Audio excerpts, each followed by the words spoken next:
Hallmark কেলেঙ্কারির কারণে একসময় চাপে পড়ে সোনালী ব্যাংক। মূলধন আর প্রভিশন ঘাটতি নিয়ে দীর্ঘ সময় চলেছে দেশের সবচেয়ে বড় রাষ্ট্রীয় ব্যাংকটি, কিন্তু ধীরে ধীরে সেই বৃত্ত থেকে বেরিয়ে এসেছে প্রতিষ্ঠানটি। মুনাফা অর্জনে ভেঙেছে অতীতের সব রেকর্ড। এ অর্জনকে স্মরণীয় রাখতে রাজধানীর বসুন্ধরা ইন্টারন্যাশনাল কনভেনশন সেন্টারে আড়ম্বরের আয়োজন করে বার্ষিক সম্মেলন। স্বাগত বক্তব্যে ব্যাংকের ব্যবস্থাপনা পরিচালক তুলে ধরেন আগামী দিনের নানা পরিকল্পনা। কিছু দাবিও তুলে ধরেন কেন্দ্রীয় ব্যাংকের কাছে।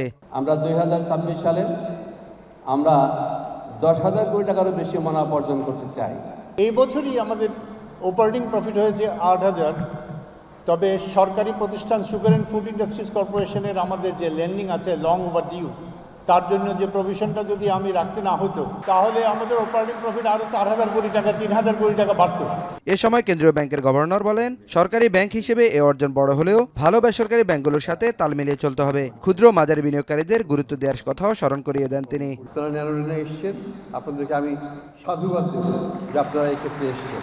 আপনারা এখানে এক্সপ্যান্ড করেন, কারণ ছোটদের কাছে আমাদেরকে থাকতে হবে। বড় হলে শুধু বড়দের পিছনে ছুটবো তা তো নয়। অনুষ্ঠানে অর্থ উপদেষ্টা বলেন, অর্থনীতিকে স্থিতিশীল রাখতে নানা চ্যালেঞ্জ মোকাবেলা করতে হয়েছে অন্তর্বর্তী সরকারকে। তবে নির্বাচিত সরকারের সামনে আরও বড় চ্যালেঞ্জ অপেক্ষা করছে বলেও সতর্ক করেন তিনি।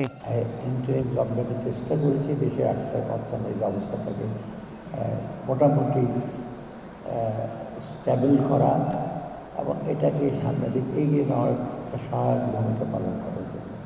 কিন্তু চ্যালেঞ্জগুলো কিন্তু সামনে আরও বেশি করে, কারণ যে আমরা যতটুকু করেছি সেটাকে আনাস না, মানে অনেকগুলো চ্যালেঞ্জ আছে এবং কঠিন চ্যালেঞ্জ। এ সময় ব্যাংকের কর্মকর্তাদের পেশাদারিত্ব বজায় রাখার পরামর্শ দেন তিনি। নাঈম কামাল, এখন, ঢাকা।